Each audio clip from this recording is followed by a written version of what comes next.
All right, let's see if I remember how to do this, Adrian. Welcome back to the Postgame podcast on Dynasty Proud here for your Boston Celtics, who defeat the Toronto Raptors 125 to 117 today at TD Garden on this beautiful Friday night heading into the weekend before we play the San Antonio Spurs. I am the Parquet Poppy. We are here to bring you some post-game coverage, talk about what's going on, what we saw about this game, what we liked, what we didn't like. And I'm here with my boy Adrian from at NBA Swing Pass. How are you doing, my man? Good, man. Good. Ready for the weekend. Good win tonight, though. Good after the loss to the Nuggets the other night, so it was good to bounce back and pull this one out. It was a good win tonight, especially with the shooting pretty much falling off a cliff in that fourth quarter last game against the Nuggets. Nice to see the Celtics respond with a nice shooting output today.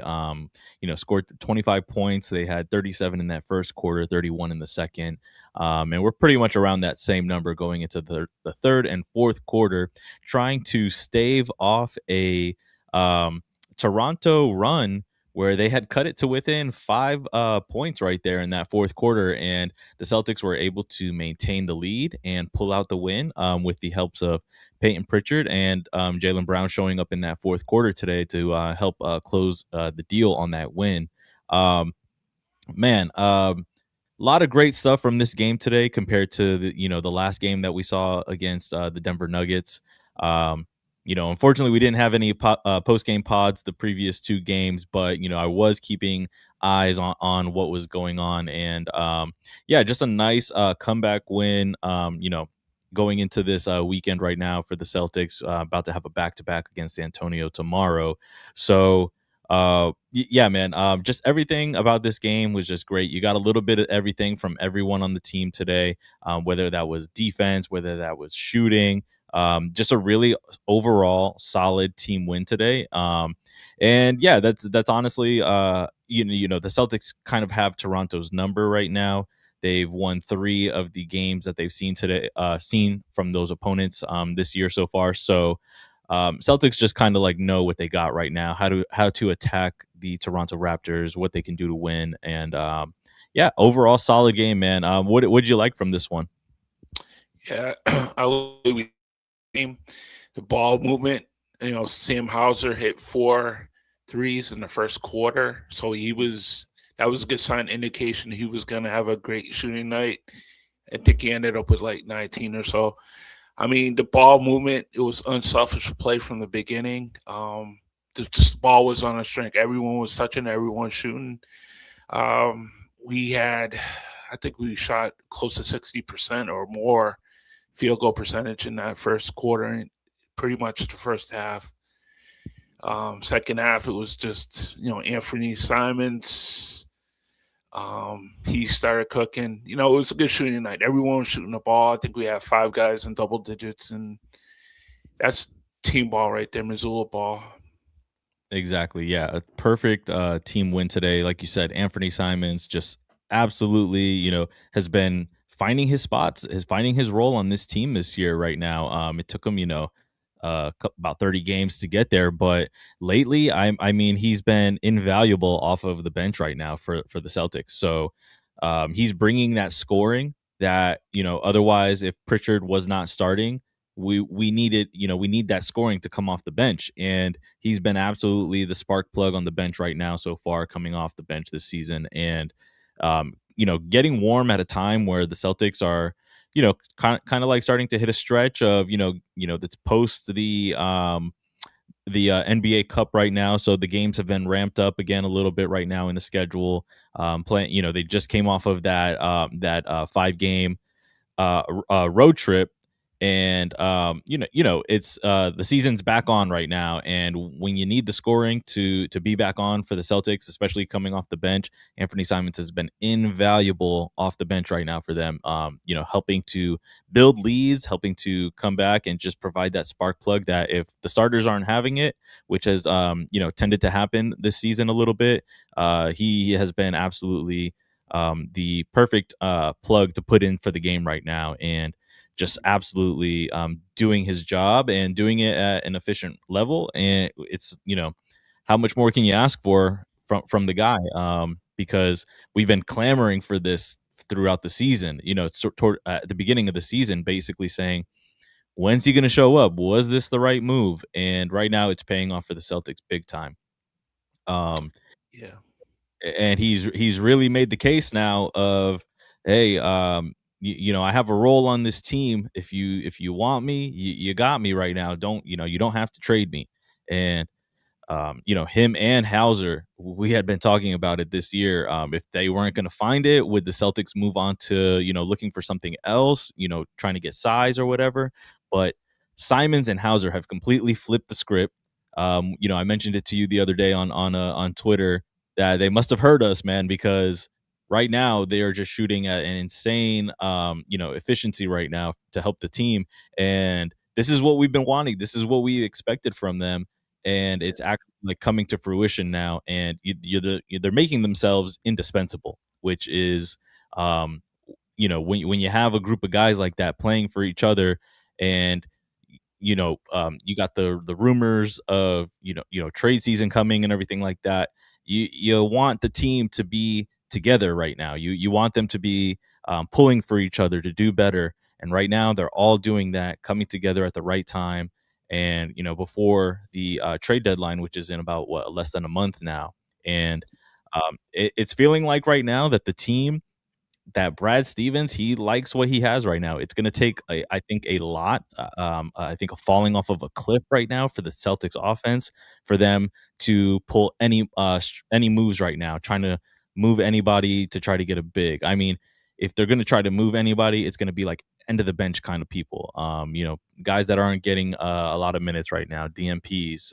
So I can see maybe Boucher being moved. I mean, but it's like, with the value that he has right now, what you're going to get back in return, is it worth trying to make a move right now for a guy that's not really getting any minutes, because a team that's going to be looking at him is not really going to see any value from a guy that's been sitting on the bench. So your return for size or something like that probably isn't going to be the biggest return as far as trades go right now. So looking right now like the Celtics are kind of locked into the team right now. And if this is the way that they're going to go, I mean, the results are speaking for themselves. The Celtics are sitting, I believe, we're second still, or did we lose that to New York? I think we were a half a game behind or so, Okay. New York going into Well, tonight. yeah, well, we took the lead and then they got it back because we lost to Denver. But we're sitting in that 2-3 range right now. I mean, does a team right now that's sitting there comfortably without Jason Tatum pull the trigger on making a big move when you're sitting pretty right now? I don't think that's going to happen. And after all the trade talk that we've been speculating and everything at the during the season, it's I'm fine. I'm fine with the team being what it is right now and locked in. Going into the postseason, returning Jason Tatum right now is going to be your biggest acquisition at the before the trade deadline, anyways, and after the trade deadline. So that's a free 10 rebound, double digit player right there, double digit scoring player right there. That's coming back to your bench and playmaking, everything like that. I mean, the team still is good right now without him, and they have the potential to make a run with him coming back, and the Celtics making no other moves besides Tatum coming back. So Celtics are in a good position right now, and it's the proof is in the pudding right now. They've beaten Toronto 3 times now, and over here, and these are the guys that are sitting below them in the playoff seedings right now. So Celtics look good, man. They have the team right now to still make a run, which is crazy. We never would have thought that this was going to happen. Going into the season, missing Tatum, but this is a team. It's a team sport, team game, and all these guys right now are playing like a team. Yeah, keyword is team. I mean, just the ball movement, everyone's sharing, everyone's trusting. A lot of credit goes out to Joe Mazzulla. It seems like every button he's pushing is the right button. I mean, Jordan Wall started the season, and then now it's Hauser's turn. It seems like every time he's putting these guys in, they're being effective and they're producing. And Hmm. he's just pushing all the right buttons. Team chemistry must be off the roof right now. It's beautiful basketball when they play like they did tonight. Yeah, for sure, for sure. It's definitely like the way they playing is if you've watched the Celtics over the years, I mean, this is just straight up just typical Celtics basketball, like year in, year out. Doesn't matter if, everybody thinks we're good or not during with the talent that we have on the team, but the Celtics find a way to make it work with the talent that they have. And and it also comes with, yeah, like the coaching, like you said, it's it's give and take with the guys, on the team as well.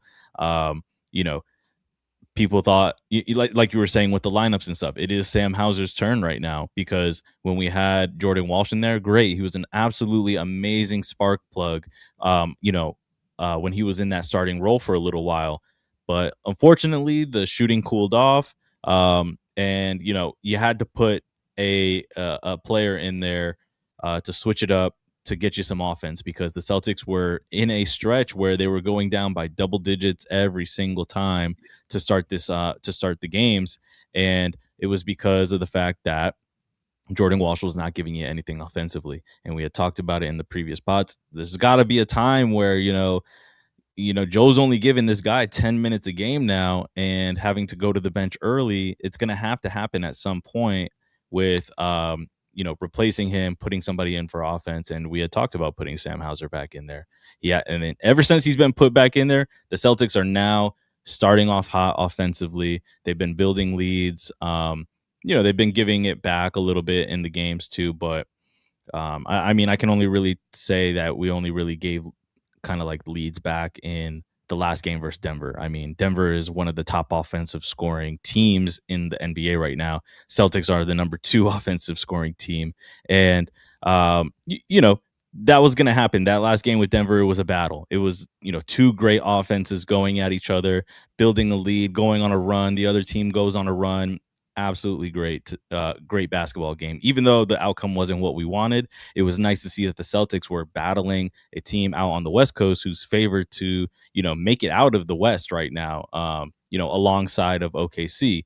And the Celtics did that, like they battled until they couldn't battle. They collapsed in the fourth quarter, unfortunately, in that game versus Denver. But with the personnel moves that they've made from the coaching staff over the last, I would say 5-6 games, it's absolutely paid off as far as, helping the Celtics build a lead rather than trying to come back from a deficit. So, yeah, that was a little winded way to go about saying that. Yes, the coaching staff and the team are like really a great cohesive unit right now. They're putting together they're doing all the things that they need to do to build a winning team and put out a winning roster with a winning formula out there on the court. So, yeah, credit. I mean, this is just it's great. It's great basketball. That's all I got to say.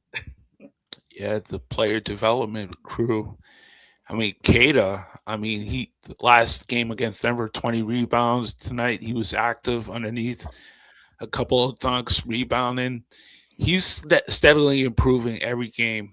His Hmm. athleticism is starting to show more and more as we go. He looks like a player playing basketball. He's got He good does. hand-eye coordination. His footwork is good. He's Hmm. starting to improve steadily as the season progresses.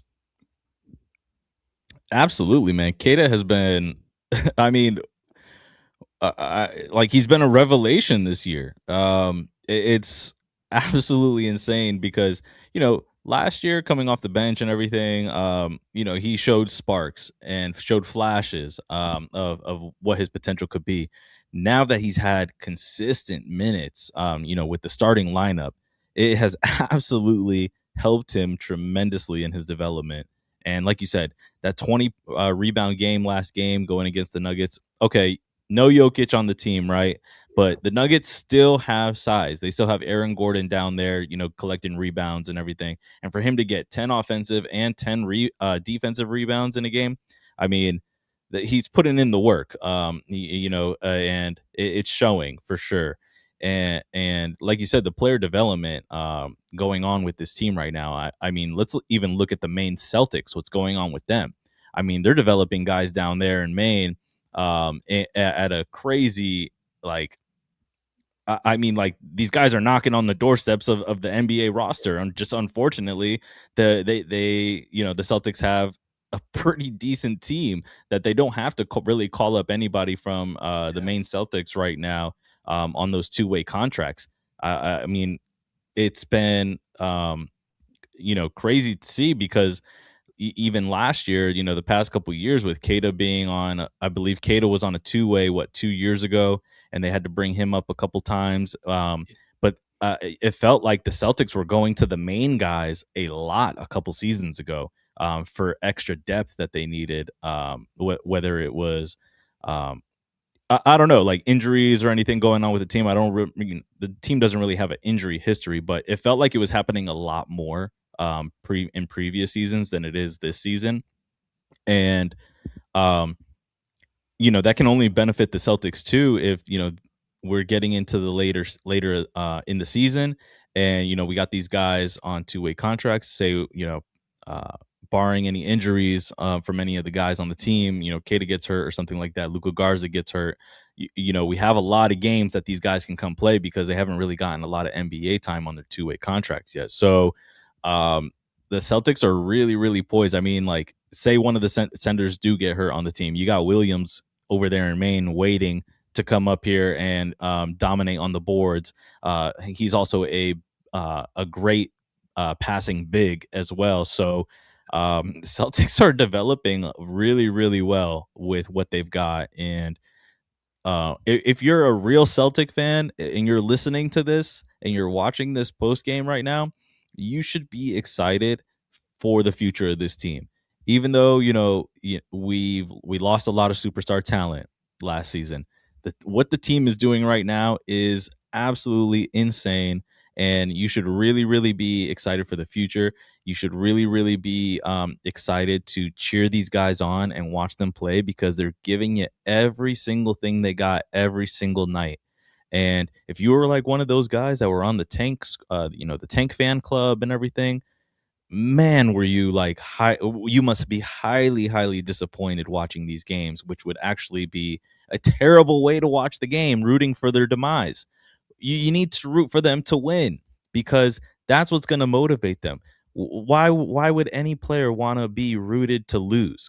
Like, they Yeah. want to go out there and they want to play hard for the fans. They want the admiration. They want the accolades. They want the showers of chants, the MVP chants, and all that stuff raining down on them because that is what they're there to do. They're there to perform. They're there to play hard for the paying customer, for the fans. And um, if you're just tuning into the season, like, you're missing something special going on, and I feel bad if you haven't been tuned in since the beginning.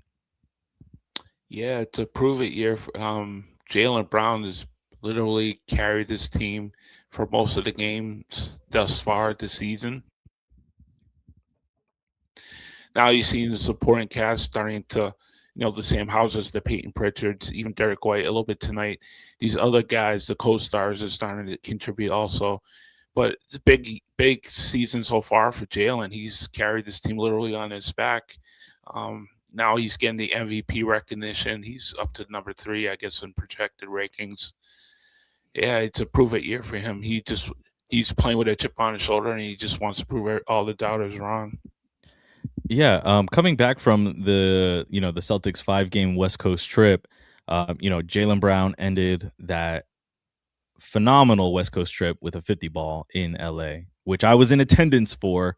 And I can't believe I got to see a 50 ball on the road, bro. Like, it was Nice. insane. Like, it was such a great game. I mean, there was a Clippers fan sitting in front of me at the game, and he was going through absolute hell watching Jalen Brown. I'm telling you, bro, every shot that Jalen Brown would make, I just see this guy in front of me, like, God, like, is he gonna miss? And he wasn't, which was crazy. It was crazy that it was the most efficient 50-point game in Celtics history. I was there in attendance for it, and the MVP chants raining down in LA, Inglewood, from all the Celtics fans that were there. I mean, there was a lot of Celtics fans at that game. It Nice. was and it was loud. I mean, shout out to Steve Ballmer for making an amazing NBA arena. I mean, it is A1 in terms of experience, the just the overall atmosphere. I mean, it is probably one of the best ways to take in a basketball game. And the bathrooms, I know that was a big thing about Steve Ballmer saying the bathrooms are amazing, like they're going to have the most in the NBA. Bro, every time I went to go use the bathroom, my man, every bathroom I went to, it felt empty. It felt like empty. There was so many stalls, so many bathrooms around the arena. It was crazy. Um, but yes, Jaylen Brown on a mission this year, top 3 right now in MVP, odds as far as winning. And yeah, he had a couple of games where, when he came back, it wasn't his best shooting nights. But tonight he locked back in, got to the rim, was actually getting foul calls today, even though there could have been a lot more called. And in that fourth quarter, when the Toronto Raptors kind of like cut it down to 5 points right there. There, Jaylen Brown was to just, hey, kind of like get a handle back on the situation. Throws down an absolute mean dunk right there to get the fans going crazy. And from that point on, it was pretty much Toronto was not coming back from that. So yeah, nice bounce back game from JB after the loss last game. And um, yeah, man. Oh, yeah. To finish that thought on the Steve Ballmer, yeah, he created an amazing, court and everything like that experience. But that arena gets loud, even if you're an opposing fan base in there. I mean, it gets loud.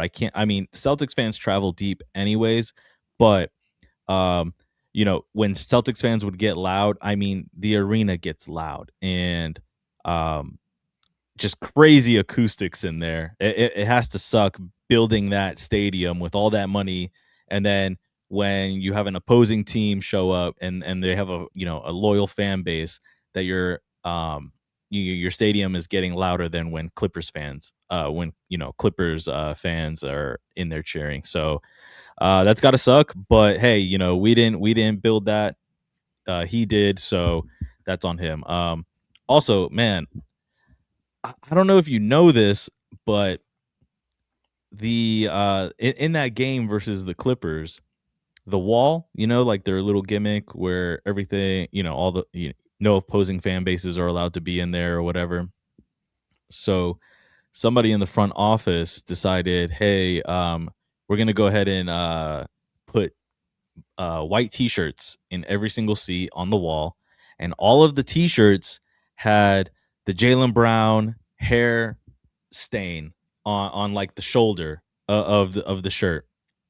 I can't imagine Jaylen Brown. Like, I can't imagine the thought process of Jaylen Brown to just get snubbed on a Player of the Month when he was Player of the Week twice in that same month. Shows up to the stadium after saying, yes, I think I'm the best two-way player in the league. Credit to Jalen Brunson and Shy, but I think I'm better. And then he gets there, and then added fuel to the fire when he's already feeling snubbed. He sees a fan base where the whole wall of people are wearing white T-shirts with the hair stain on it. Mm-hmm. While you're warming up, about to face Kawhi Leonard, James Harden, Zubac, and then all the other players that they have on there. Collins, John Collins on the team too, who was going crazy for them in that game. And to see that and then drop 50 on the fans like that, you go to the free throw line, you're seeing those fans with the shirts on, with the hair stain on it, and you're not missing any free throws. I think he missed 2 the whole game. Yeah. And it was 2 in a row. So they got one trip to the line where, he missed 2. But the rest of the night, he didn't miss any free throws and drops 50 on them. Bro, when I'm telling you, the shirts were coming off when Jaylen Brown hit 40 points, and then by the time he hit 50, there was nobody on the wall. They went home. to wear those shirts and then you have to take them off after a 50 burger gets dropped on you. I can't imagine the feeling that Jalen was having in that game. His shot was just going absolutely insane.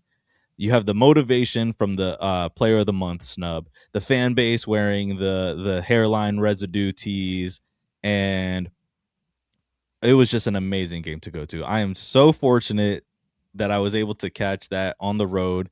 Unfortunately, not living on the East Coast and being able to go to TD Garden, on a not daily basis, but a consistent basis. For him to come out on the road and do that, I have, Jalen Brown has not been my favorite player on the team. Um, that goes to Jason Tatum. He's my favorite player on the Celtics squad. But my goodness, man, when I tell you like Jalen Brown has already been changing my perception of him this year. But to do that away on Kawhi Leonard, James Harden, it's like he stamped himself. He stamped himself as as an all-time Celtic to be doing this in a season where no one had the Celtics being where they're at. The Clippers were playing hot. They were on a 6-game winning streak, going for 7, and Jalen just absolutely shut them down. And they dropped 140 on them, 140 plus on that team, on that hot Clippers team. And then they come back. They got to face the Bulls. Easy win right there. And then obviously, I think with the road trip and everything like that, playing against Denver caught up to them in that fourth quarter. Unfortunately, it happens, but they played a great game up until the fourth, and you take what you get. So yeah, shout out to Jalen Brown, man, because I'm a believer in him this year, and I'm a believer that he could possibly, at least if Jokic doesn't come back this year, he's in the top 2 right now for the MVP conversation, and doing it with a lot less than what Shai Gilgeous has over there in OKC. So anyways, yeah, just want to give a shout out here to Swoops7777. What's up, man? Thank you for your comment. He said Jalen fake hair Brown. I think he's trying to throw the Drake May Surname. little nickname in there. But come on, man, give Jalen a little bit more props than fake hair Brown, man. That's Jalen Finals MVP Brown to you, Swoops. Get it right, my man. Appreciate you for interacting and engaging with us, man. If you guys want to follow us, you can also follow us over here. You can follow me and my boy Adrian. I'm at Parquet Poppy. My boy Adrian's here at NBA Swing Pass. We appreciate you for dropping a comment in here. And follow the Dynasty Proud podcast as well. We're at Dynasty Proud 18 and the Boston Sports Entertainment Network at BSEN _617. Appreciate you, man. Thank you for dropping a comment. Anything to help us out, engage with us. We're more than happy to talk to y'all and just have some more basketball discourse. If you got any questions, if you have any comments you want us to basically expand on, got anything that you're thinking, we could talk about it. But we've been talking a little bit right now for past 30 minutes. We haven't even really gotten into the meat and potatoes of the game right now. So let's go ahead and pull up the box score and see basically like what we were working with this game. And then I think if we want to get into a little bit more of the quarter by quarter, I think I'm going to pull up Celtic stats in a little bit. But let's just look at the general box score right now and, just take a look and see how the Celtics fared in this game. So quarter by quarter, Celtics dropped 37 in that first. They had 31 in the second, 29, and then 28 in the fourth. So they only lost one quarter, the fourth quarter, but they had built that lead up, already by, by the time that Toronto decided they wanted to start making a run. Being up 20 right there in that third quarter, I mean, we were not up without Payton Pritchard today. absolute stud today from Peyton Pritchard. He was 30 minutes in the game today, 27 points on 12 of 19 shooting. I don't understand the people that, um, basically like anytime Pritchard doesn't have a good game against, some of the higher competition in the league, they I don't know. They basically say, "Oh, what can we get for this guy? How can we like, we need to trade him for something." And I'm just like, "Do you guys not see what Peyton Pritchard is doing this year?" I mean, it's the numbers from in the paint are just insane.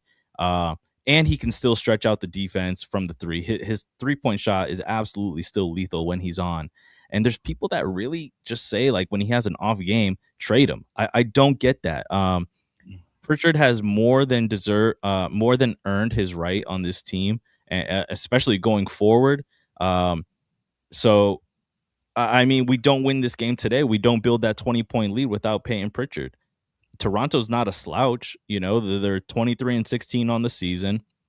Just 3-4 games behind the Celtics in the seeding, and they're the best offensive in transition team this year. So like for Pritchard to do this, like, come on, like he's gonna have his good games, he's gonna have his bad games, but to say that he should just like be traded over having one bad game, I think that's so short sighted.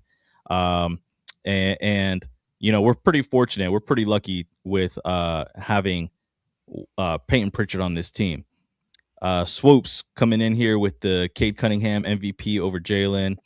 All right, all right. I can see that. I see the argument for that. SGA still in the lead though. You're right. He is still in the lead. You're gonna give the back to back. You're gonna give the MVP from last year that benefit of the doubt that he's gonna still lead his team back to back years going in, trying to get a championship. Um, have not watched the Hawks game today, but Swoops is saying Hawks are garbage without Trey. I don't know about that, my man, but we'll see. We need a little bit more sample size. Appreciate you for checking in with us still. Yeah, getting back to this news on Tatum's injury return. Still nothing. Still nothing. Swoops. But looking like he's going to come back at some time this year. They're not saying he isn't. So, as far as Tatum's injury return, he's looking good. As far as what he's been putting out there on his socials. So, only a matter of time, my man. But expect it this year. That's what I'm expecting. Let's see. Let's get back into Sam Hauser today. Absolutely amazing in that first quarter. Like you said, he was 7 of 10 from the field today, 5 of 7 from three. Added along to some 5 rebounds, a couple of assists, and a steal. And he was a plus 23 in this game, my man. Good stuff from him today. And I mean, he was playing some defense too. He had a nice little putback at the rim today. He had a block from behind on a 3-point attempt. So looking like Sam Hauser's playing like his usual self. So good stuff from him today. Namish Keita, 10 points, 4 or 6 from the field, 6 rebounds. Not the most dominant rebounding like last game, but still a good game from Keita. He gave you what you needed. Had that insane tip alley-oop that had no business going in today, but I'm thankful that it did. That was crazy. Let's see. Derek White, 38 minutes off the today starting, 18 points, 7 of 14 from the field, 2 of 7 from 3. Not the best 3-point shooting night, but he was still getting some blocks, another 2 blocks to add on to his 500 career blocks this year. Insane. So now he's sitting at 502 blocks for his career. Just absolute defensive demon, man. We are so lucky to have Derek White on this team still. Jaylen Brown today, 37 minutes, 25 points, 6 of 15 from the field, 1 of 3 from 3. And amazing night at the free throw line. If Jaylen misses, 5 of these today, when Toronto makes that run, it's possibly a tie game within the final 5 minutes of the game today. So shout out to Jaylen Brown locking in, making those free throws today. 8 rebounds, along to go with 7 assists and only 4 turnovers, plus 17 for the game today. Yeah. Yeah. Go ahead. I mean, like you said, if he missed a couple of free throws, it would have been a different game. When he's in that zone, I mean, when he slows himself down at that free throw line, it's pure. It's just like all players when they go aggressive to the basket, their adrenaline's a little high. They got to slow themselves down at the free throw line and take their time, take that deep breath, and make them. He, yeah, he's at a good clip right now. Um, yeah, his MVP champs are getting louder and louder, and some of these guys that are out there are sort of backtracking their comments and giving him some of the recognition when they doubted him in the beginning of the year. It's all about the doubters. You see it on his live stream. He just carries on. He plays with that chip on his shoulder. He calls people out, and that personal side of him is what I'm enjoying the most. Honestly, man, yeah, it's actually been crazy to see Jalen and him being so you know, advocating for himself this year. Which, he's not signed to Nike. He's not signed to Reebok. He's not signed to Adidas. He is his own person. He's his own man. He runs everything on his own. So he doesn't have a PR team. I'm sure he has a PR team, but it's not like having a PR team on a multi-million dollar, with a multi-million dollar contract attached to it, like with a sneaker deal or anything. You know what I'm saying? He doesn't have that same PR that Jason Tatum has. He doesn't, and he has to fight for himself. He has to advocate for himself because Jalen doesn't have those big dollars assigned to a shoe deal or in marketing and stuff like that. He can really just go out there and say what he has to say. Unlike Yeah, Tatum, where he's tied to Jordan Brand. Anything that Tatum or says in the media, or like, it will be tied back to Jordan Brand. Jordan Brand has to come in and make the PR report, basically trying to like clarify anything that he has to say. But Jalen Brown is his own man. He says what he wants to say. He doesn't have any regrets. He doesn't hold back right now, and it's it's crazy to see because he's saying this stuff, and he's saying it about some of the best players in the league, the Jalen Brunsons, the Shai Gilgeous Alexanders. He doesn't care. Like, he's gonna say it. That's what he's thinking. And I think a lot of Celtics fans are really starting to respect that about him. And the fact that he was the highest paid player, the highest contract in NBA history just a couple seasons ago, everyone was talking about it, right? Now he's actually starting to act like he's one of those guys. He's starting to talk like one of the highest paid players in the NBA. To basically say like, yeah, I am that guy. I was paid for a reason because I am like that. And for the snubs that he's been getting, people want to say that, oh, why is he crying about it? Blah blah blah. He's not crying. It's just no one else is gonna say it. Like, he has yeah, to say it for himself, and that's what he's doing. But he's walking the walk, and he's talking the talk and backing it up. Like, that's what we want to see out of a superstar player in the NBA. And there's going to be some Celtics fans that hate it. There's going to be some Celtics fans that love it. I'm right in the middle. If he's talking it and he's walking it, who am I to say what he should or shouldn't say? yeah, He can say whatever he wants as long as he's backing it up, and that's what he's doing. Great game from him today, man. Considering that he hasn't really been so good since he's come back from the West Coast trip. 25 today. He was averaging 30, a couple, 3-4 games ago, but he slowed down a little bit, but that's okay, right? He's got his guys to back him up, and um, it is what it is. Let's see. Highest paid player on the team, Tatum or Brown from Swoops. I believe it is Tatum still now. Tatum signed the contract after Jalen, so naturally it was going to be a little bit more than what Jalen had received. Um, and then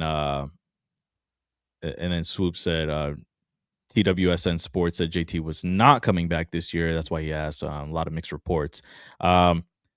Yeah, the reports are mixed right now, my man. But all signs right now really are pointing to JT coming back this year.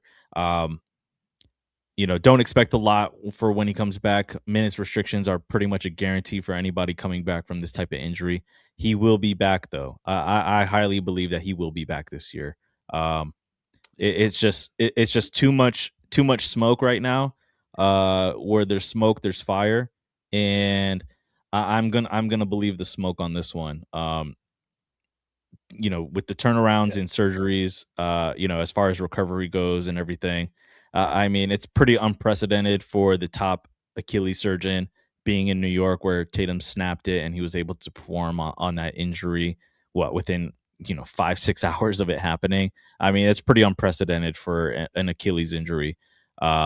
So and Tatum just looks good, man. yeah, I don't know if you've swoops if you want to like go on Twitter or something, man, and pretty much just look up in the search bar, Tatum, Instagram video or something.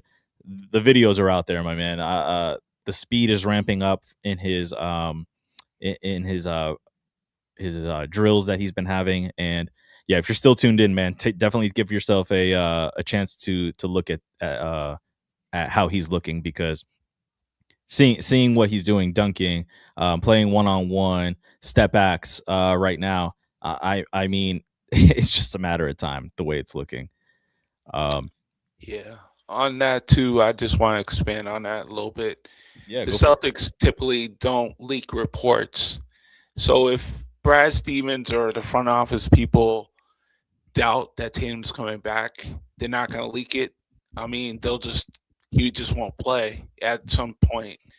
I think the proof will be at the end. I don't think they're going to come out and broadcast a report. So some of these accounts, I mean, I if I hear from Shams or some of the Celtics beat writers, I take a little more, grain of salt. I mean, but accounts I'm not too familiar with, so I don't know what kind of sourcing they do. But my guess is Tatum will come back. I think there's just too much out there for him not to. Because if he doesn't, he's putting all these videos out. I mean, everyone's gonna say, "What was the purpose of all that?" So Right, the right. feeling is he probably will come back. Honestly, I know you're saying like you would like wait for Shams and everything, but I don't listen to Shams on anything that has to do with the Celtics. I think Shams has zero insiders in the Celtics. So anything you ever hear from Shams Charania regarding Celtics or anything like that, I really believe that Brad Stevens and his front office do everything they can to keep people like Shams and ESPN out of the insiders of what's going on in that front office. I think that um the most credible person, like you said, like a Noah Dazel, from like CLNS, like anybody like John Corrales from Locked On Celtics, who are in those practices, in the post games. Those are the guys that see Tatum every day on a consistent basis. Those are the guys that are seeing him working after practices and stuff like that. And when John Corrales has eyes on them, and eyes on Tatum, and he's basically saying, "Yeah, I think he's coming back." I'm 100% listening to John Corrales on this. Like, I have no like hesitation or reservations about anything that John Corrales says, because that dude is a previous, overseas hooper. He loves basketball. He loves the Boston Celtics. He literally watches Tatum, and like he has the inside info, like not the inside info, but he sees how Tatum works, and he's basically like going off of what he sees. And if he sees it, I'm 100% believing that Tatum will be coming back this year. Um, let's see. So we got a question right here from Swoops. Thank you, my man, for tuning into us and actually engaging with us. We really appreciate anybody that comes into here and has some questions or just wants to talk some hoop. Swoops, what do you guys think? John Morant trade for PP? Grizzlies are looking hard to trade him. Ooh, my man, my man, my man. Grizzlies. I honestly think if the Celtics did that, I honestly think that the Grizzlies win that trade. I'm sorry, but hands up, I just do not think that John Morant is a great shooter. I do not think he's a better shooter than Peyton Pritchard. He has all the athletic ability in the world, which is kind of like feels like it's declining already a little bit in his career, which is crazy to say for a player that's been in the league 6, 7, 8 years now. Um, I just don't see one. I don't see the Celtics doing it. First off, it is just not a right culture. Um, if you think that you're going to bring John Morant onto the Celtics and him being, like the culture will help reset him and help him get his career on track. He does not want that first for John Morant. Like personally, I do not see John Morant wanting that for himself. I see John Morant wanting to be the superstar on his own team, which unfortunately is not working out with the Grizzlies. And for him to come to the team to, still not be the number one, and he has to be behind two number ones right now with Jalen and Jason on the team. I don't see it meshing. I don't see him. I just do not see the fit on the Celtics, unfortunately. What because of past off court transgressions that have happened with John Morant. Unfortunately, the teams look into that when they're thinking about the trade for him. I mean, that's going to be one of the biggest things. It's going to be the off court issues. Do you bring a guy like that can be a distraction off court onto your team for a team that's so locked in right now, considering the circumstances, and you ship a fan favorite, a team favorite, a culture guy in Peyton Pritchard? Mm-mm. I think you if you're doing that, you are you're basically saying everything we've built here has been really like kind of a facade. It hasn't really like it basically isn't it's basically just a facade. It's the Celtics culture and everything like that. It's not really what they say it is if they go and make a trade like that. You put Pritchard on the Grizzlies, he becomes one of the best. He becomes one of the best weapons for them. And I think that the Grizzlies, they get a culture changer from Pritchard going from the Celtics over to the Grizzlies.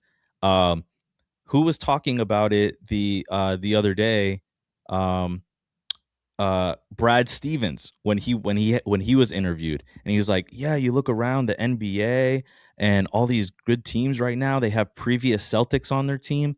It's because the Celtics, when you play for the Celtics, you that culture gets ingrained in you. When you go over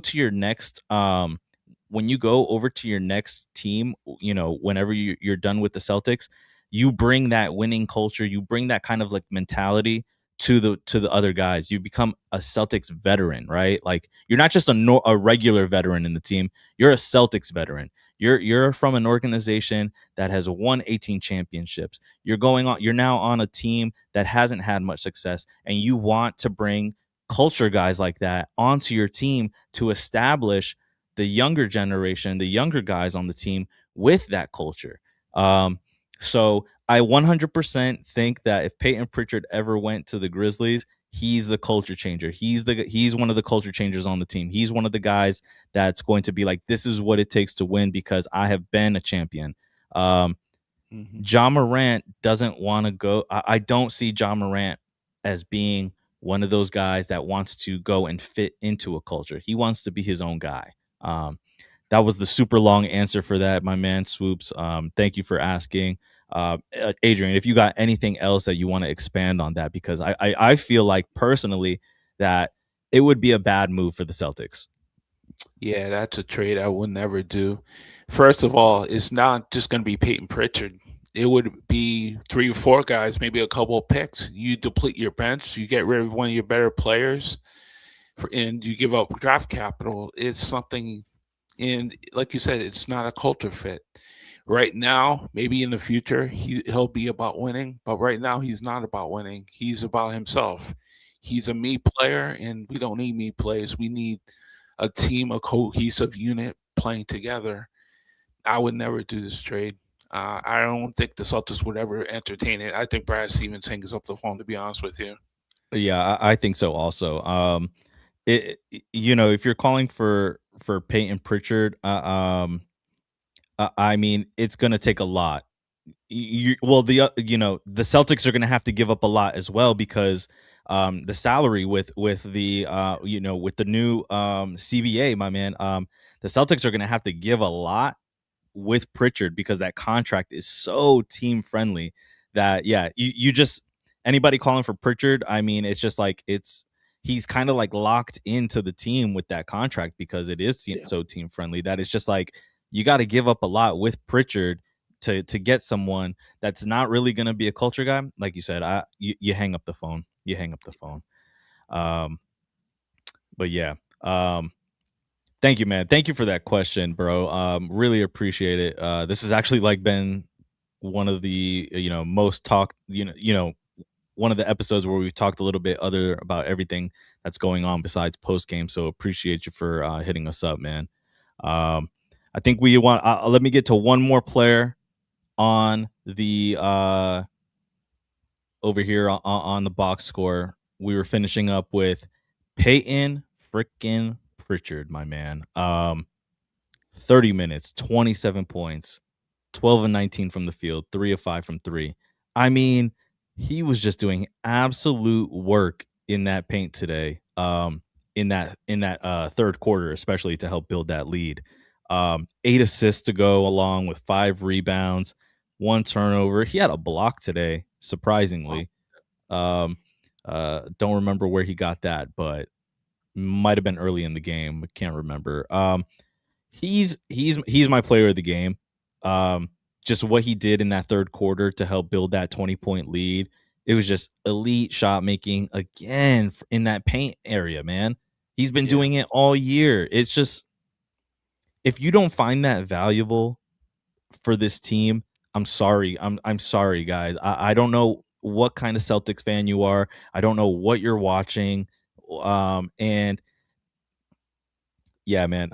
Stop hating on Peyton Pritchard because people have tried hating on Peyton Pritchard in the past before they won a championship, and I've always stuck with the guy. I've always thought he was going to be a solid piece. I'm so glad he's still on this team. I've always been a Peyton Pritchard truther, and I'm so glad that we still have him, a guy like him, for his size, pound for pound, one of the best mid-range shooters on the team in the and even in the NBA, pound for pound, bro. Like it's insane for his size, his stature to be getting in the to get into the paint, the spins, the pump fakes, the gather dribbles up and laying it in off the glass.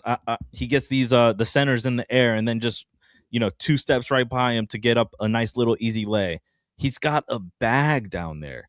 Like he's so far removed from the getting to the paint and looking to pass out. Like that's what he used to be. Get down into the paint. If he picks up his dribble, he's throwing it to the outside. Now he's spinning. He's fading away. He's getting his shot off in the paint. He's figured it out. If you don't think that's valuable, I'm sorry. I don't know. I think you're watching the wrong kind of basketball. I don't know what kind of basketball you're watching to think that is that's not valuable to this team. So yeah, sorry. I cannot stand the people that say Peyton Pritchard needs to be traded. It is absolute blasphemy. Yeah. Gonna go down the bench real quick. 6 points from Garza today. He was still a workhorse today on the boards, 7 rebounds.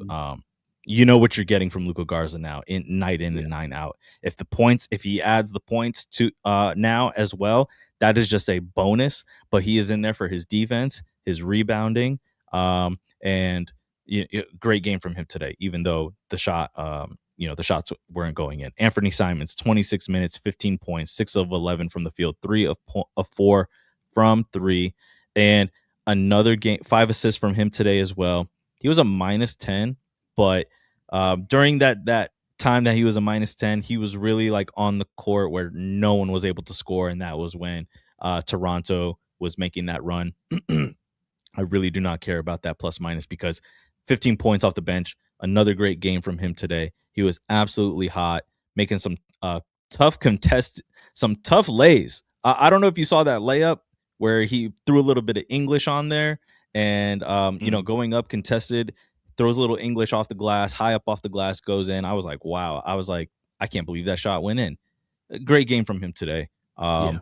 And Baylor Shireman, uh, he looked like he played less than a minute because he's not a DNP. So Yeah. I don't. he probably Yeah. I played don't like what, remember like him. 30 seconds or something. He didn't even log a minute. Jordan Walsh, man, 12 points off the bench, still trying to find it on offense. I don't know what he was doing this game, man. The defense, he's obviously being put into the game for his defense now. But the shots just aren't like he's not shooting anymore. He's not really like trying to score anymore. A lot of the time when Toronto was making their push to get back into the game, Jordan Walsh was just standing at the corner. I mean, a lot of standing in the corner of this game. Not really seeing him try to cut. I don't know what's going on. But it has cost him the starting role, and rightfully so. Now, after Joe kind of was sitting Sam on the bench for a while there, now Sam is starting to respond. He's coming in with the starting unit and he's getting his shots off. He's not afraid. It doesn't feel like Sam Hauser is afraid to shoot anymore, Yeah. because when he was in those cold stretches, I mean, it was head down, body language was bad. Now, this is the Sam Hauser that we've seen in years past. Confident, shooting the rock with confidence, no hesitation, hitting the glass. And playing defense. He got a steal. They counted it as a steal today. I guess he didn't get accredited for that block. Yeah. It But seemed like it was a block, but yeah. yeah. But yeah, like Sam Hauser responding to being benched and coming back in the starting lineup. Yes, let's go. I will take that. Thank you, Sam Hauser, because I was starting to not believe anymore, and you proved me wrong because I had you in trade talks this year. And then Hugo Gonzalez today, a couple little quick flashes today on offense, which was really nice to see. He had the crowd into it. 4 rebounds again today. Not the greatest game from Hugo, but 19-year-old, he's gonna find it one day. Eventually, he's gonna be a star on this team.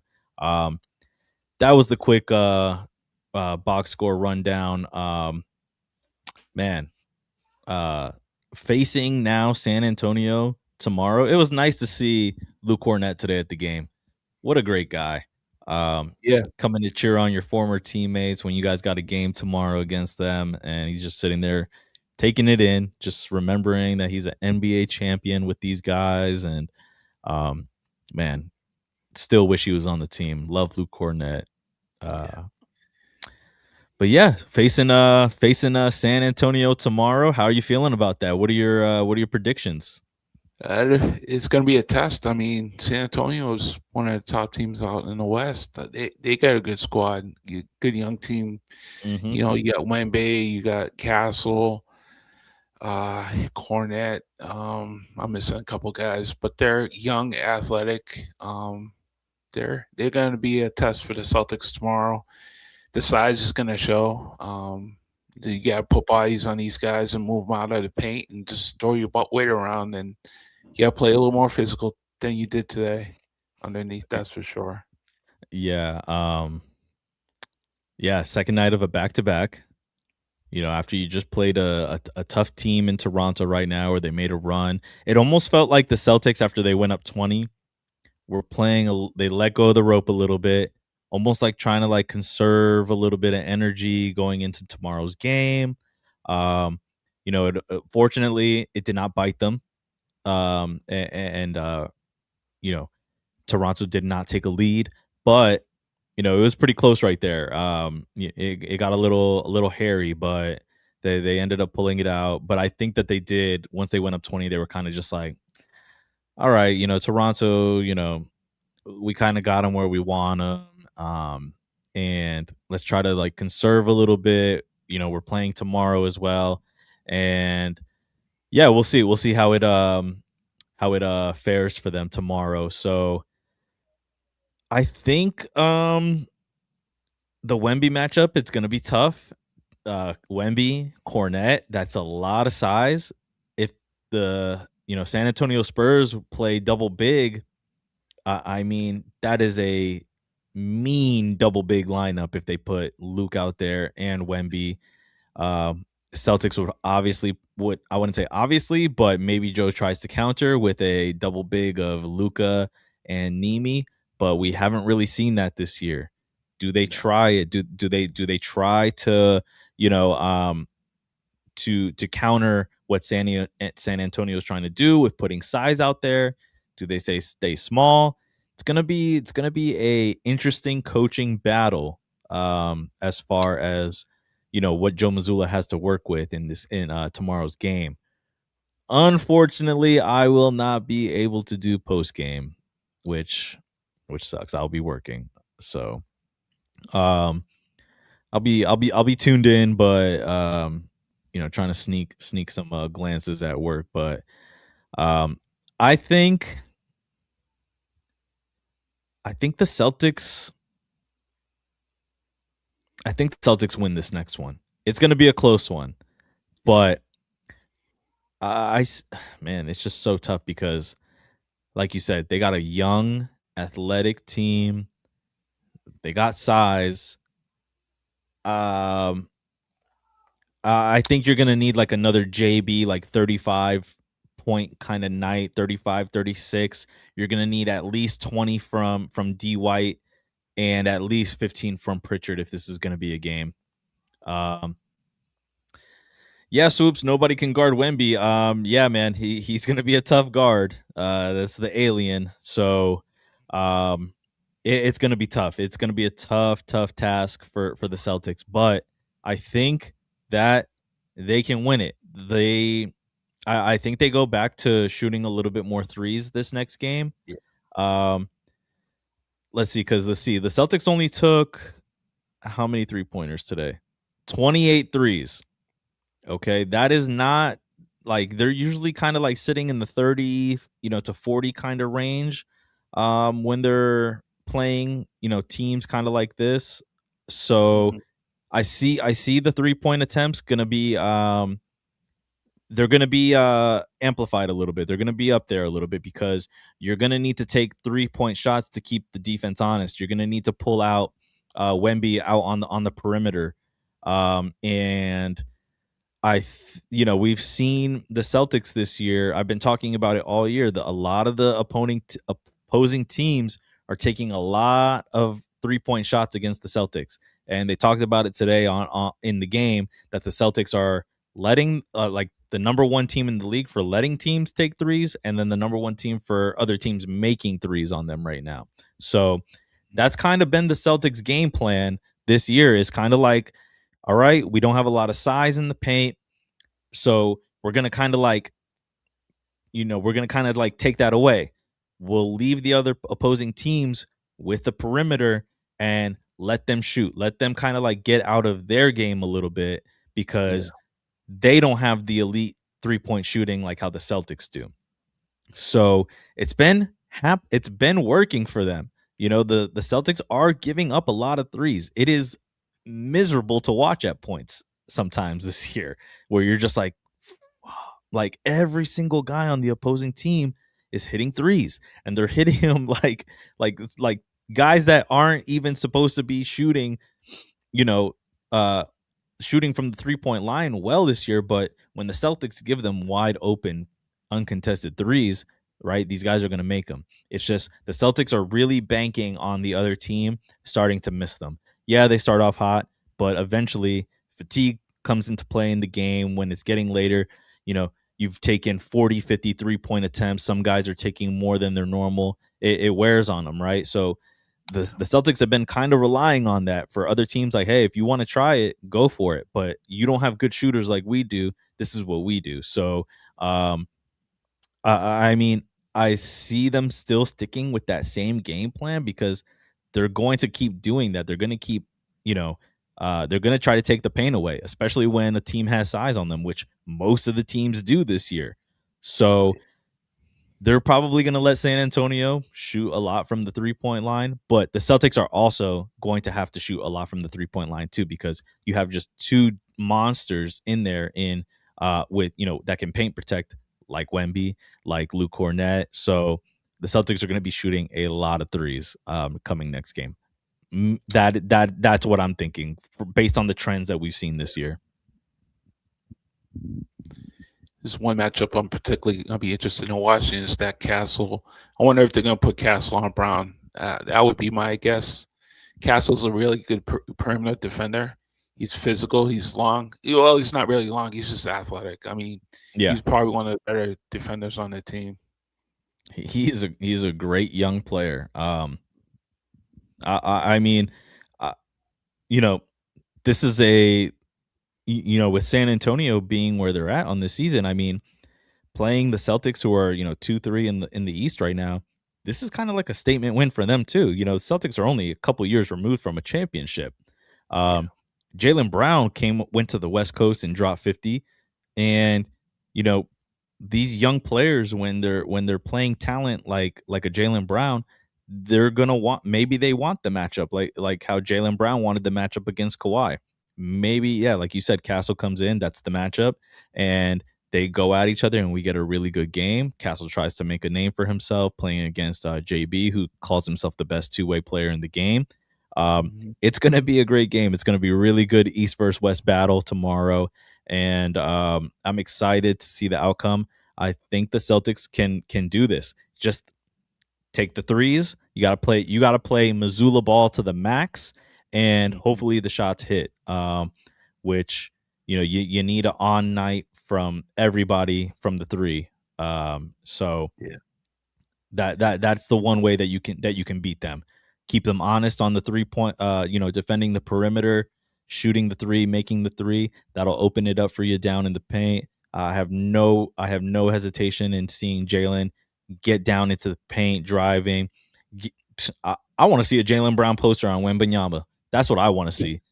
And I think he can do it with this team. I think I honestly think that this is it's a winnable game, but it will be hard. It will be hard. Yeah, that'll be definitely a poster if he can do that. It's turnovers is going to be a big thing too. They got to protect the ball. I think the big number too is assists. If their assist numbers are high, typically balls moving, they're hitting their threes. That's probably an indicator of how the game's going to go. Assist and turnovers, keep the turnovers low and keep the assists high. I think if it was a normal night of rest for the Celtics, a couple days off, and then we were playing, I see, I definitely see it being more competitive. But if if the fatigue hits tomorrow for these guys, I see the Spurs winning this in kind of like a runaway. So it's gonna go either way. It's a really fine line right now. It's gonna teeter on one or the other. But I think I think if Jaylen Brown plays well, plays at an MVP level, I think it puts the team in position to win the game, even though it is the second night of a back-to-back. It's tough. It's going to be tough. It's going to be tough. Yeah. But I still want to see the Celtics edge this out and kind of get this statement win. They've been one of the better teams this year on the second night of a back-to-back. So, there's a little bit of proof right there that they can do this, but it is a way different beast in San Antonio than compared to the other teams that they played on the second night of a back-to-back. So It's just gonna be a good basketball game. I think it'll be good. You got the home crowd there as well. It's gonna be a Saturday night game. So let's see if the Celtics can get it done. Um, Other than that, my man, this was a great game. I was gonna get into Celtics, Celtic stats on X on Twitter, as far as what we saw by the quarter, but I think I don't think we need to get into all of it right now. We saw what we saw. We talked about it already. A little bit of quarter by quarter, but just want to appreciate everybody for tuning in tonight for this post game. For dropping some comments. Swoops, you are our fan of the game, a fan of the pod right here, my man. Thank you for tuning in right now.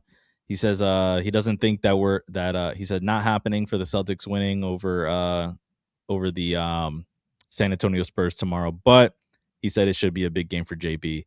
I agree, Swoops. I think it'll be a nice showing out for JB going into the next game. I think he's going to want to play like an MVP, and should be some good entertainment, some good hoops, regardless of the outcome. So thank you everyone for tuning in tonight.